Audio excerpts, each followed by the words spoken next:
Jacob here with Sarracenia Northwest.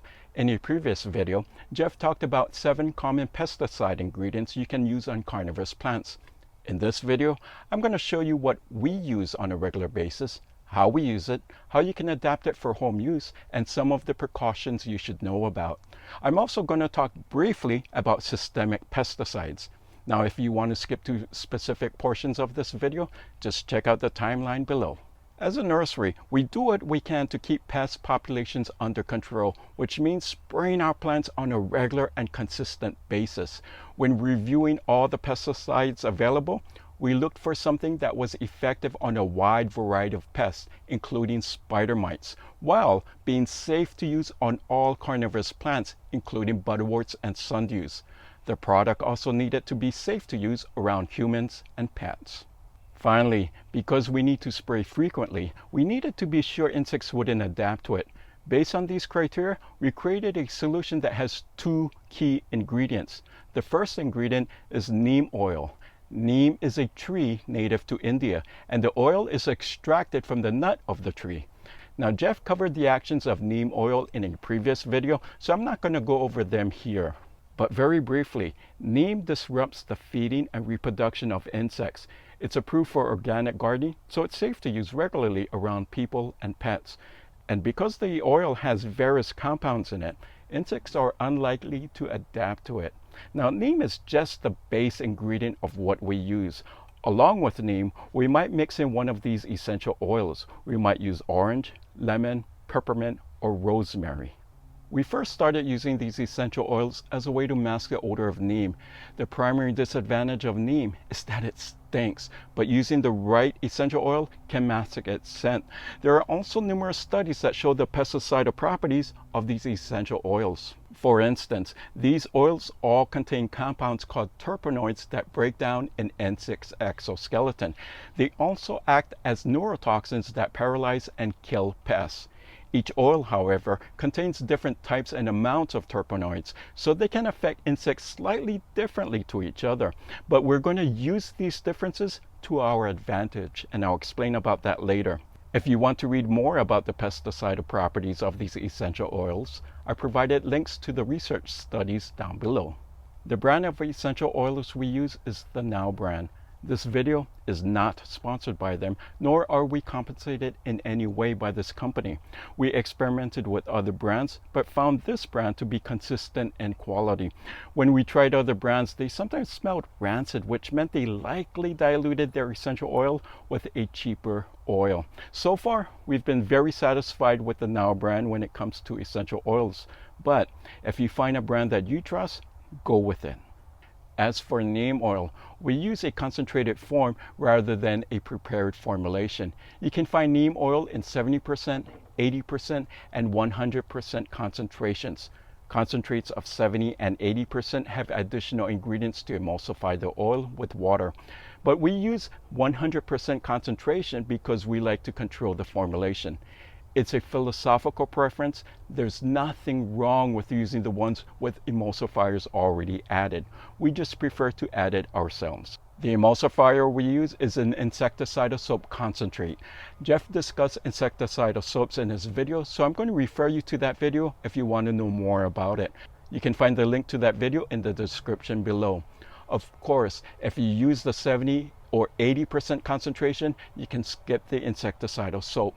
To create this solution, I'm going to use a 1-gallon spray pump dedicated for this purpose. I don't use it for anything else other than neem and essential oil. When preparing the solution, I first add water to the container. If I add the ingredients first and then the water, the mixture will foam and overflow. To prevent that from happening, I add the water first and then the oils. To a gallon of water, I add 1 tablespoon of neem oil concentrate and 1 tablespoon of single essential oil. In this case, I'm using orange. And then 1 tablespoon of insecticidal soap concentrate as an emulsifier. Again, if you use the 70 or 80% neem concentrate, you can skip this step. Now, why only 1 essential oil when I mentioned 4? Because we rotate the oils. These oils contain compounds that have pesticidal properties. Each oil has different types and amounts of compounds in them, which give them their unique scent. So with this spraying, I'm using orange. On the next spraying, I would use lemon. After that, peppermint, and then rosemary, and then I go back to orange and repeat the process. By rotating the essential oils with every spraying, insects are not able to adapt to the solution, even though neem is the constant factor in each preparation. Once everything is added, I seal up the sprayer and shake it for at least 30 seconds. This will distribute the oils throughout the water. When it's thoroughly mixed, I pressurize the sprayer and it's ready to go. Because I'm spraying in a closed greenhouse, I'm going to wear goggles and an N95 mask. Sometimes the essential oils irritate my eyes, especially peppermint. That one irritates my eyes the most. Otherwise, if I'm spraying outdoors, I don't bother with these. Now I spray the plants until there is runoff. Some of the runoff will leach into the soil, which is all right because that runoff will get to soil pests like fungus gnats. I also spray all parts of the plant with something like Brocchenia. I get the nozzle in the clumps to get to where pests might hide. I also shake the solution throughout my spraying to make sure everything is still emulsified. As mentioned earlier, this solution is safe to use on all carnivorous plants, including butterworts and sundews. For these plants, we focus the spray on the center of the plants where pests typically hang out.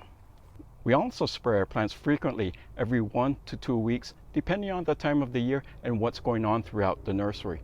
For example, when we closed the greenhouse for winter, we would spray weekly for 4 to 6 weeks and then spray every 2 weeks.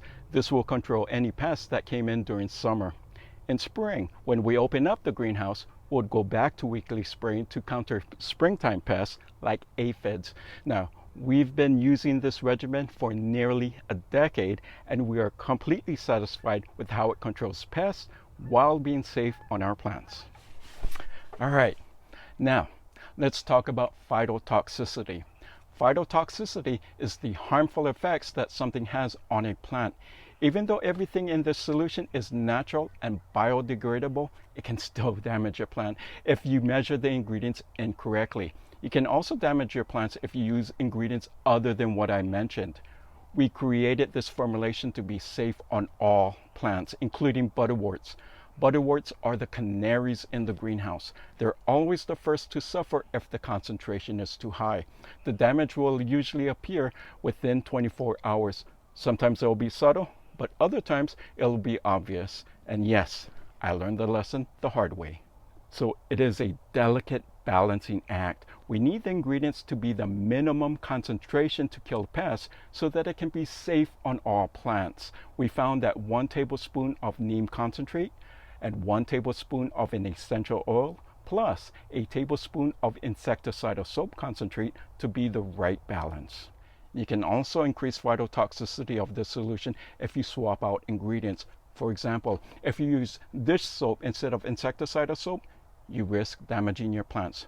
If you use an essential oil other than the 4 I mentioned here, you risk damaging your plants. Clove and cinnamon oils have fantastic pesticidal properties, but they also have high phytotoxicity. I read a study about cinnamon oil being highly effective in killing mites on chickens. I was dealing with a spider mite problem on a crop of Helianthera, so I thought I'll give cinnamon oil a try. I didn't even do a test spray on my plants because I was so annoyed with the spider mites. The cinnamon oil worked like a charm. It killed off the spider mites. It also killed off the entire crop of Helianthera. So the bottom line is this. The formulation we use is specific to these ingredients and the amounts I mentioned. These are what we found to be safe on our plants, including butterworts.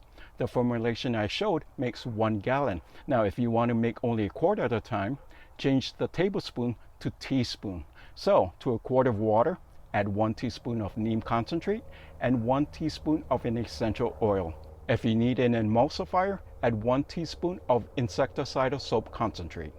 After capping the bottle, you need to shake it thoroughly to mix the ingredients. However, this bottle holds a quart of water with very little extra room, so the solution might not mix well. In this case, drop a small pebble before capping the bottle. And then shake the solution for at least 30 seconds to make sure the ingredients are thoroughly mixed. And shake it periodically during your spraying. If you use this formulation for the first time, do a test spray on a leaf and wait 24 hours. If you don't see any damage, then you made your solution correctly. When spraying your plants, always spray in a well-ventilated area. If you spray in a greenhouse, wear goggles and a mask if you are sensitive to these ingredients. Also, avoid spraying when it's hot. Spray only when the temperature is below 85 degrees Fahrenheit. During the summer, this might mean spraying in the morning or late evening hours. You should also avoid spraying in direct sunlight. Sunlight will deactivate these ingredients within a few hours. If you're dealing with an active infestation, you will need to reapply every 3 to 5 days until the infestation is under control. After that, spraying every 2 weeks might be enough to prevent future infestation. If you have leftover solution, store your bottle in a cool, dark location away from heat and light. It should be good for a few months. Lastly, let's talk about systemics. Systemic pesticides have their place. They are great in knocking out insects that like to hide in the soil or in those hard to reach places. They also last up to 30 days with a single application. However, they tend to be much more toxic to humans and pets and is approved only for outdoor use. They can also have an effect on beneficial insects. Imidacloprid, for example, was one that we used to recommend. It has since been implicated in the decline of bee populations. As a result, imidacloprid has been restricted in several states. It's also banned throughout the EU. On top of that, we've seen many pests become resistant to it. Thrips is one notable example. The only systemic we keep on hand is acephate, also known as orthene. It's an organophosphate that's known to be potentially carcinogenic. However, we only use it as a last resort, like during the summer months when it's too hot to spray regularly. So we might use acephate as a one-time treatment to get us through the hottest weeks of summer. Acephate isn't effective on spider mites, but it is effective on other plant pests. However, for our first line of defense, we prefer a more natural and safer pesticide, even if it means spraying more often.